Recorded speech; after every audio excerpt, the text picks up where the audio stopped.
በተለያዩ አካባቢዎች ውጊያዎች እየተደረጉ መሆናቸውና የሌሊት የደፈጣ ጥቃቶች እንዲሁም ደግሞ በካምፖች ላይ የተፈጸሙ ጥቃቶች መኖራቸውን የሚገልጹ ዝርዝር መረጃዎችን ለሰዓት የዘገባ ጊዜያችን አካትቻለሁ። እነዚህን ዘገባዎች እየተከታተላችሁ አብራችሁ እንድትቆዩ ነው በአክብሮት የምጋብዛችሁ። በወለጋ የአማራ ተወላጆች ላይ ጥቃት እየተፈጸመ ነው የሚገኘው። ይህንን በተመለከተ የደረሱልን ጥሪ ያለ ዝርዝር መረጃዎችን የሚያደርሳችሁ ይሆናል።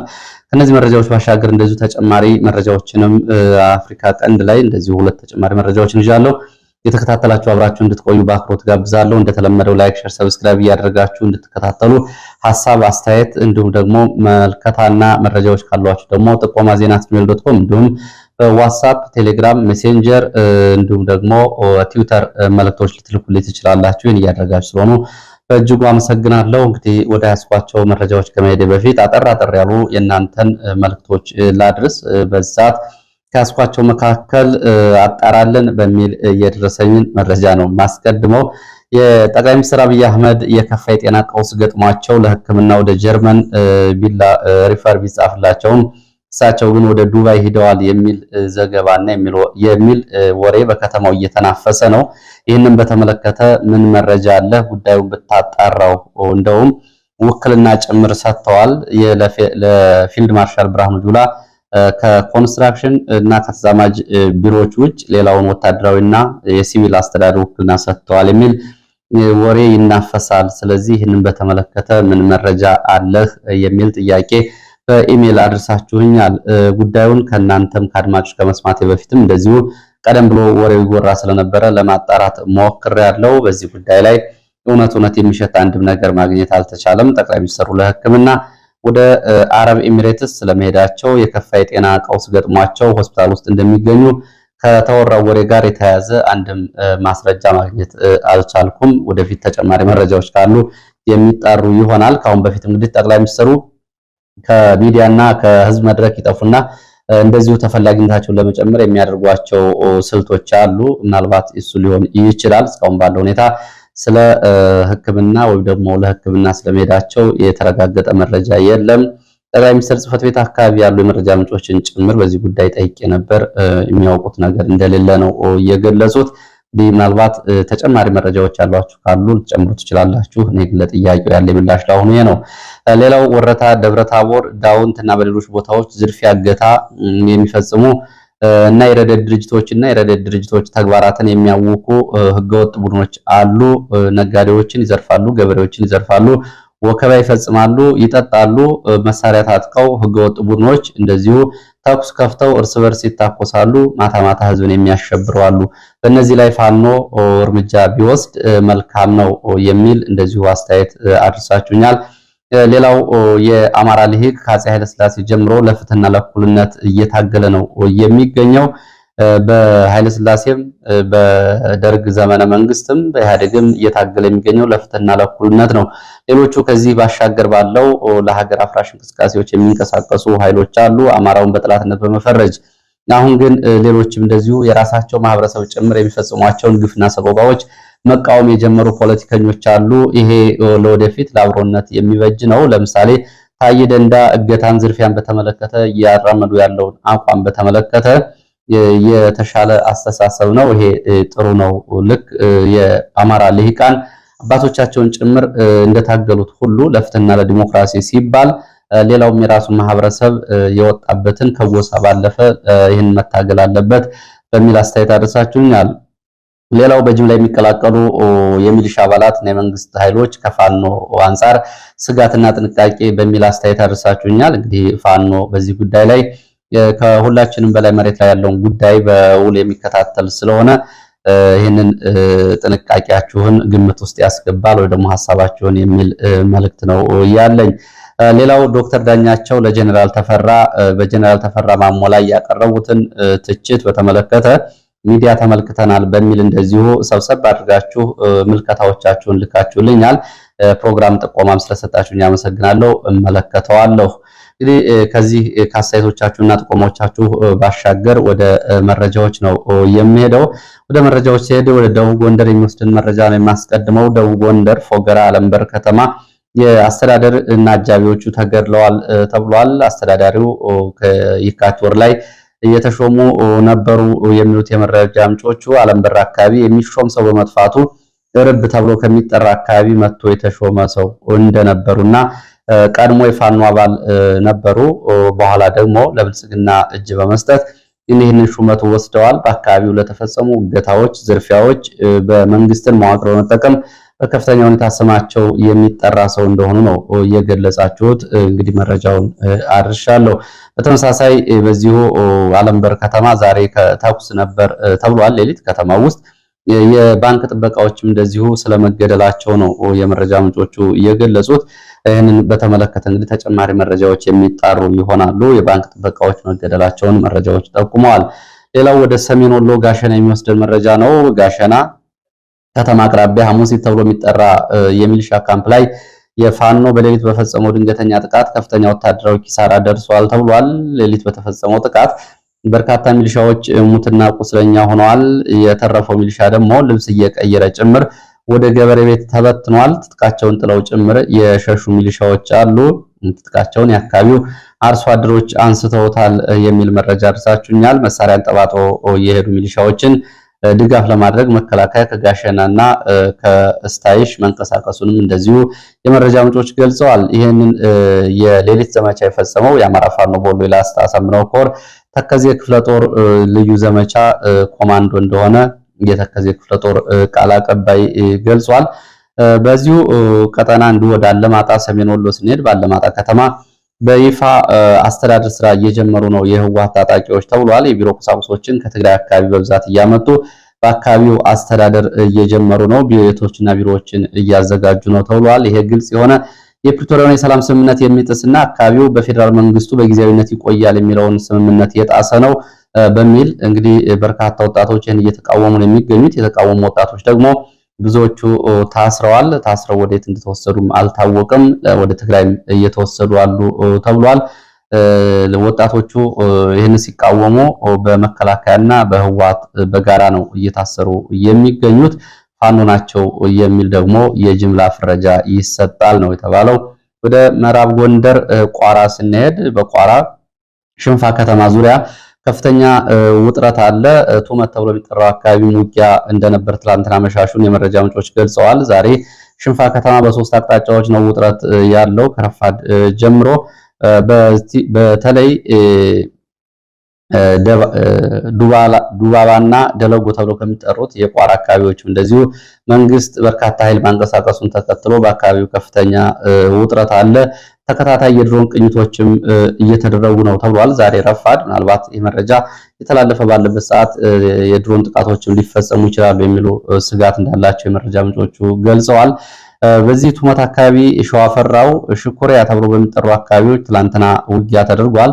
እነዚህን አካባቢዎች እንደዚሁ ፋኖ መቆጣጠሩን የመረጃ ምንጮቹ ገልጸዋል። ቱመት ለ2 ሰዓታት በተደረገው ውጊያ 11 የሚደርሱ የመንግስት ወታደሮች ከነሙሉ ትጥቃቸው ወደ ፋኖ ተቀላቅለዋል። በአካባቢው በነበረው ዘመቻ በጌምድር ክፍለ ጦር፣ ጣይቱ ክፍለ ጦርና ካራማራ ተብሎ የሚጠሩ ክፍለ ጦሮች በጋራ ስለመሳተፋቸው እንዲሁም ደግሞ የአማራ ፋኖ በጎንደር አንድነት እንዲሁም ደግሞ የአማራ ፋኖ በጎንደር ጠቅላይ ግዛት ሁለቱም እዞች በጋራ በዚህ ዘመቻ እየተሳተፉ መሆናቸውን የመረጃ ምንጮቹ ገልጸዋል።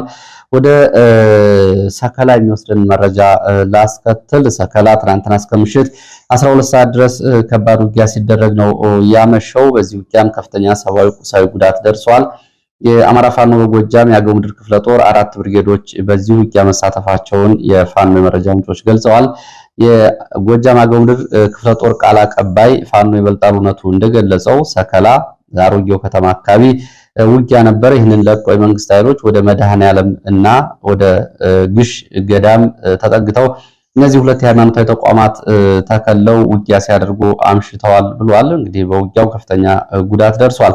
በዚህም ከ28 በላይ የሚሊሻ አባላት ሙትና ቆስለኛ ሆነዋል። እንደዚሁ 2 የሚሊሻ አባላት በፋኖ ተይዘው ተወስደዋል ብሏል። በዚህ ባሻገር ወታደራዊ ቁሳቁሶችን በተመለከተ 2 ክላሽንኮቭ በፋኖ 28 ክላሽንኮቭ ደግሞ የነፍስ ወከፍ መሳሪያዎች በፋኖ እጅ ገብተዋል። በርካታ ተተኳሾችም እንደዚሁ በፋኖ እጅ ገብተዋል።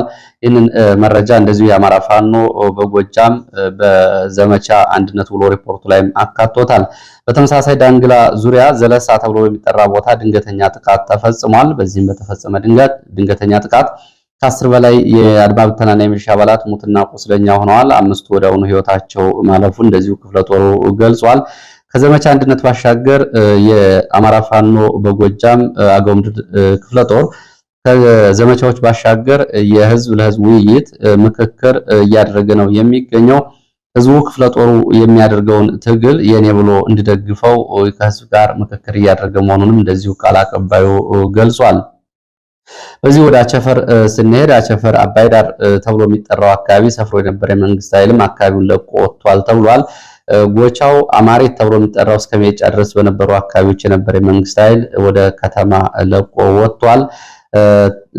ዝብስት ተብሎ ከሚጠራው ቦታ ወደ ዲላሞ ተብሎ ወደሚጠራው አካባቢ የሚወስዱ መንገዶች በመንግስት የጸጥታ ኃይሎች ተዘግተዋል። በዚህም እንግዲህ እንቅስቃሴ እንዲቆም ተደርጓል ነው ያሉት።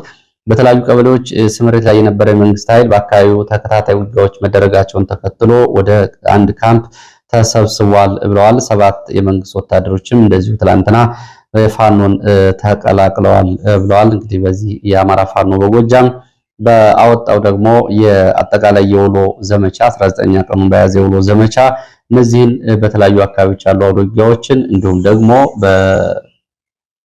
ምስራቅ ጎጃም አካባቢ ያሉትን መረጃዎች አካቶ ይዞ ወጥቷል። ከነዚህ መካከል ምስራቅ ጎጃም ደጀን ጉባኤ ተብሎ የሚጠራው አካባቢ መጋቢት 28 ከ11 ሰዓት እስከ ምሽቱ 1 ሰዓት ድረስ ውጊያ ሲደረግ አምሽቷል። በዚህም ውጊያ በርካታ የመንግስት ኃይል ሙትና ቁስለኛ ሆኗል። በትንሹ 17 የሚደርሱ የመንግስት ኃይሎች ሙትና ቁስለኛ ሆነዋል።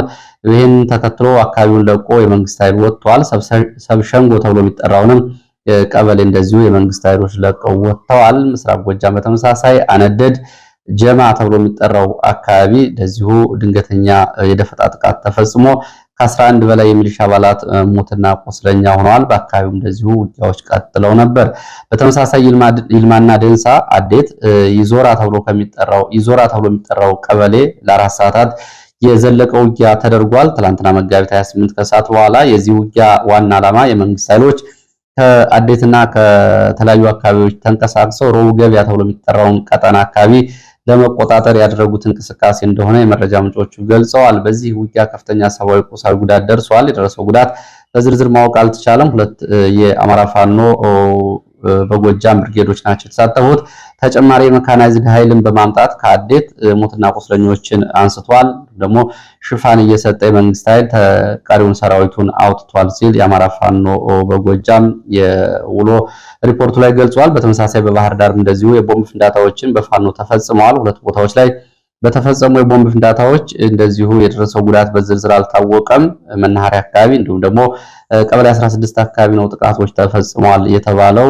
ቀበሌ 16 የመንግስት የጸጥታ ሰዎች ሙትና ቁስለኛ ሆነዋል ብለዋል። እንግዲህ ባህር ዳር አሁን በዚህ ሰዓት እንግዲህ የምክክር ኮሚሽኑ ስብሰባ እያደረገ ነው። የምክክር ተሳታፊዎችን ከአማራ ክልል የተለያዩ አካባቢዎች አሰባስቦ በባህር ዳር ዩኒቨርሲቲ ስቴዲየም ድንኳኖችን ጥሎ እየተወያየ ነው የሚገኘው። የዚህ ምክክር ኮሚሽን በተመለከተ እንግዲህ ብዙ አስተያየቶች ልካችሁልኛል። በእጅጉ ነው የማመሰግነው። እኔም ላለፈው 1 ዓመት በተከታታይ ጉዳዩን በተመለከተ ከአጀንዳው ውጭ በመሄድ የብልጽግና ምርኩዝ ሊሆን ይችላል፣ ትልቁን ፕሮጀክት ሊያከሽፍ ይችላል በሚል እንግዲህ አስተያየቶችንም እያቀረብኩ ነበር የነበረው። አሁን በተለይ በአማራ ጉዳይ የፖለቲከኞች እስር ቤት ናቸው። የፖለቲካ ጥያቄ ያላቸው አካላት እንደዚሁ ትጥቅ ትግል እያደረጉ ነው የሚገኙት። ከዚህ ባሻገር ደግሞ ከአንድ የብልጽግና መዋቅር ውስጥ ከተለያዩ ዘርፎች የተሰበሰበ የማህበረሰብ ክፍሎች ከብልጽግና የተለየ የፖለቲካ ጥያቄ ሊያቀርቡት የሚችሉት ጉዳይ አይኖርም። እሱም እንግዲህ ለይስሙላ ካልሆነ የሚለው መነጋገሪያ የሆነው እንግዲህ የአማራ ፋኖ በጎጃም በተለይ በዚህ እየተሳተፉ ላሉ አካላት እንደዚሁ ማስጠንቀቂያ ሰጥቷል። ወደ ሌሎች መረጃዎች ሲሄድ ወደ ወለጋ የሚወስደን መረጃ ነው የማስከትለው። በወለጋ ሆሮ ጉዱሩ ወለጋ በተለይ አቢ ደንጎሮ ተብሎ በሚጠራው ወረዳ ስር ባሉ ቀበሌዎች በአማራ ተወላጆች ላይ እና በመኖሪያ መንደሮቻቸው ላይ ጥቃት እየደረሰ ነው። የኦሮሚያ የጸጥታ ኃይል ነው ይህን ጥቃት እያደረሰ ያለው። በተለይ በአቢ ደንጎሮ ወረዳ ላፍቶ፣ ጉበን፣ ካራቦር፣ እንዶዴ፣ ወንዶበር፣ ገርጂ፣ ዋጮ፣ ሰዮማ፣ ጫቶ ተብሎ በሚጠሩ መኖሪያ መንደሮች ላይ ጥቃት ተከፍቷል። በዚህ ጥቃት ከፍተኛ ጉዳት ደርሷል ነው። በርካታ ንጹሃን ተገድለዋል። ህፃናትን ጨምሮ በጥይት ተደብድበው ተገድለዋል። እንግዲህ ቁጥራቸውን ለጊዜው ማወቅ አልተቻለም። ህዝቡ ቤቱን ለቆ ወደ ጫካ ሸሽቷል። ራሱን ለማዳን ህፃናትና ሴቶችን ጨምሮ በጫካ ውስጥ ነው ያደሩት ከትላንት ጀምሮ ተብሏል። ወደ መከላከያ ካምፕ ሄደው ጉዳዩን ለማስረዳት ቢሞክሩ እንኳን መከላከያ ከካምፕ ነው ያስወጣቸው ሴቶችና ህፃናትን ተብሏል። ይህንን ተከትሎ እንግዲህ በአካባቢው እንደዚሁ የወንድ የሆኑ የአማራ ተወላጆች እንግዲህ እነሱም ልጆቻቸውና ቤተሰቦቻቸውን ለመከላከል እየሞከሩ ነው። ከጸጥታ ኃይሎቹ ግድያ ባሻገር በቡድን የተደራጀ ኃይል ዝርፊያ፣ ውድመት እየፈጸመ ነው። የቤት ቃጠሎም እያደረገ ነው የሚገኘው ተብሏል። በተመሳሳይ በዚሁ ወለጋ ኪረሙ በተለይ በርካታ ሰዎች ታስረው ይገኛሉ። ከ370 በላይ የአማራ ተወላጆች ታስረው ይገኛሉ። የሚያሳዝነው በዚህ ቀጠና እስር ቤቶች ሁሉ ሞልተው ፖሊስ ጣቢያ እና እንግዲህ አስተዳደር እስር ቤቶች ሞልተው ከዚህ በፊት የአማራ ተወላጆች ተጨፍጭፈው ባዶአቸውን የቀሩ ቤቶች አሉ። ዘራቸው ሙሉ በሙሉ የተጨፈጨፈና ባዶ የቀሩ ቤቶች አሉ። እነዚህ ቤቶች ሁሉ ለእስር እያገለገሉ ነው የተባለው። እስካሁን ድረስ እንግዲህ ተይዘው ከነበሩ ቀደም ብሎ ከ450 በላይ እስረኞች 70 የሚሆኑት ተለቀዋል።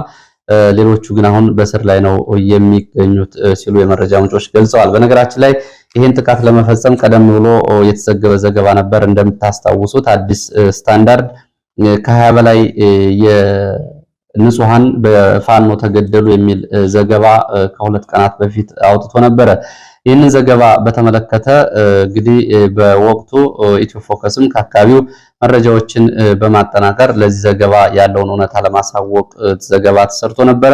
በወቅቱ እንግዲህ በነበረው ዘገባ ምንድነው መጋቢት 18 2017 ዓ.ም ከ10 ቀናት በፊት ማለት ነው በእነዚህ አካባቢዎች የተሰማሩ የኦሮሞ የጸጥታ ኃይሎች በተለይ ጋቸና ሲርናና ረጲ ወላ ተብሎ የሚጠራው የአማራ ተወላጆች መንደር በመሄድ ፋኖ ሊመጣ ነው፣ ሸኔ ሊመጣ ነው በሚል ሽብር ፈጠሩ።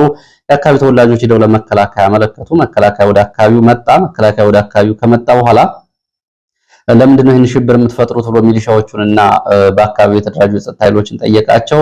ምላሽ አልነበራቸውም። ስለዚህ ይህን ተከትሎ ዝርፊያ ልትፈጽሙ ነው በሚል ማስጠንቀቂያ ሰጥቶ መከላከያ አካባቢውን ለቆ ወጣ። መከላከያ ለቆ እንደወጣ ወዲያውኑ ጥቃት ከፈቱ። የአካባቢ ተወላጆች ደግሞ ራሳቸውን ለመከላከል አጸፋዊ ምላሽ ሰጡ። በዚህ አጸፋዊ ምላሽ እንግዲህ ከ20 በላይ የረቢ ኦላና እንዲሁም ደግሞ ጋቸና ሲርና ተብለው የሚጠሩ ጸጥታ አባላት ዝርፊያ ሊፈጽሙ ሲሉ ተገድለዋል። እውነታው ይሄ ነው። ከዛ ባሻገር ግን በንጹሃን ተወላጆች ላይ የደረሰ ጉዳት የለም። ያንን ተከትሎ ነው እንግዲህ አሁን ባለፈው አዲስ ስታንዳርድ ያን ዘገባ ካወጣ የአካባቢው የብልጽግና ባለስልጣናት ያን ከተናገሩ በኋላ የኦሮሞ የጸጥታ ኃይሎች አሁን ጥቃት እየከፈቱ የሚገኙት።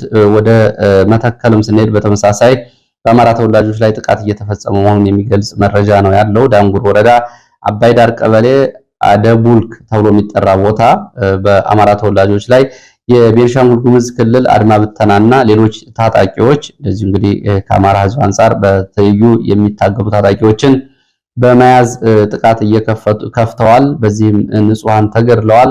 እስካሁን ድረስ 8 ሰዎች የደረሱበት አልታወቀም ነው የተባለው።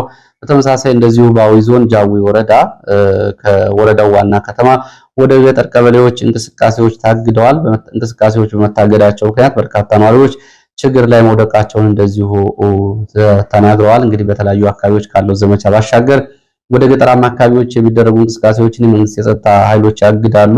መድኃኒትንም ስርጭት ጨምሮ ለተቋማት የሚደርሱ አገልግሎቶች እንዲቋረጡ ይደረጋሉ። ወደ ገጠር የሚሄድ መድኃኒት ካለ ለእናቶች የሚደርስ አገልግሎት ካለ ለፋኖ ይደርሳል በሚል የመንግስት ኃይሎች ናቸው ይህንን እየፈጸሙ የሚገኙት። ሌላው መረጃ ወደ አዲስ አበባ የሚወስደን ነው። አዲስ አበባ ዙሪያ በሸገር ከተማ የኦህዴድ ብልጽግና ካድሬዎች ህዝብን እያሸበሩ ነው የሚገኙት። ነፍጠኛ መጣብህ፣ የሚኒልክ ዘር መጣብህ እያሉ አዲስ አበባ ገብቶልሃል እያሉ ነው የሚገኙት። ወጣት፣ ሽማግሌ፣ ልጅ አዋቂ ተዘጋጁ የሚሉ የዘር ተኮር ቅስቀሳ እያደረጉ ነው ብለዋል የመረጃ ምንጮች። እንግዲህ አሁን ሽመልስ ኃላፊነት በማይሰማው መንገድ ይህን እያደረጉ እንደሆነ ነው ካድሬዎቻቸው የተገለጸው። እንግዲህ ሚኒልክ ዘርም ወደ አዲስ አበባ የሚመጣበትም የለው። እንግዲህ ከተማውም ሚኒልክ የመሰረተው ድጋሚ እዛው የሚኖር ህዝብ ነው፣ በአካባቢው ነው የሚኖረው። ይሄ ቅስቀሳ ወዴት ሊያመራ እንደሚችል ልዩ ጥንቃቄ ያስፈልገዋል። በተለይ ጦርነቱ እየጨመረ ሲመጣ እንደዚህ አይነት ቅስቀሳዎችን በማድረግ ህዝብ እልቂት ለመፈጸም የኦህዴድ ካድሬዎች ኃላፊነት የጎደለው እንቅስቃሴ እያደረጉ እንደሚገኙ ይሄ ማሳያ ነው። ወደላ መረጃ ሲሄድ ወደ አፍሪካ ቀንድ የሚወስደን መረጃ ነው የማስከትለው። አፍሪካ ቀንድ ሱዳንን በተመለከተ የሱዳን መንግስት እንግዲህ አልቡርሃን ቡድን ማለት ነው ለተባበሩት መንግስታት ድርጅት አስቸኳይ ጣልቃ ገብነት ጥሪ አቅርቧል።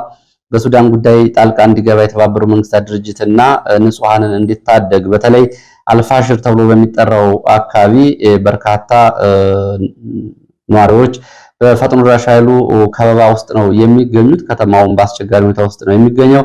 ስለዚህ የተባበሩት መንግስታት ድርጅት ጣልቃ በመግባት የንጹሃን ህይወት ሊታደግ ይገባል ነው የተባለው። በተመሳሳይ በዚሁ በሱዳን የሱዳን ህዝብ አብዮታዊ ነጻነት ንቅናቄ ተብሎ የሚጠራ ቡድን መሪ ሁለቱም ተፋላሚዎች የፈጥኖ ደራሽ ኃይሉን መሐመድ ደጋሎ እና ጀነራል አልቡርሃን የጋራ ኮሚቴ በማቋቋም ንጹሃንን ጥበቃ ሊያደርጉላቸው ይገባል የሚል ጥሪ አቅርበዋል። ሱዳን ውስጥ ያለው ሁኔታ ከዕለት ወደ ዕለት እየተባባሰ ነው የሚገኘው በተለይ በዳርፉር እና በሰሜናዊ የዳርፉር ቀጠናዎች ነው የተባለው። ሌላው አሜሪካ እንደዚሁ በጎረቤት ሀገር ደቡብ ሱዳን ላይ የቪዛ እገዳ እና ክልከላ ላደርግ ነው ብላለች። ሙሉ በሙሉ የደቡብ ሱዳን የቪዛ እገዳና አመልካቾችን እከለክላለሁ ነው ያለችው አሜሪካ። ይህን ያለችው ደግሞ አሜሪካ በህገወጥ መንገድ ከገቡ ስደተኞች መካከል ሁሉም ሀገራት ዜጎቻቸውን ደግሞ ህገወጥ ስደተኞችን እንዲቀበሉ አሜሪካ ያወጣችውን ትዕዛዝ ደቡብ ሱዳን አልቀበልም ማለቷን ተከትሎ ነው ይህንን ማዕቀብ አደርጋለሁ ያለችው። እንግዲህ ለሰዓት ያስኳቸው አጫጭር መረጃዎች እነዚህን ነው የሚመስሉት።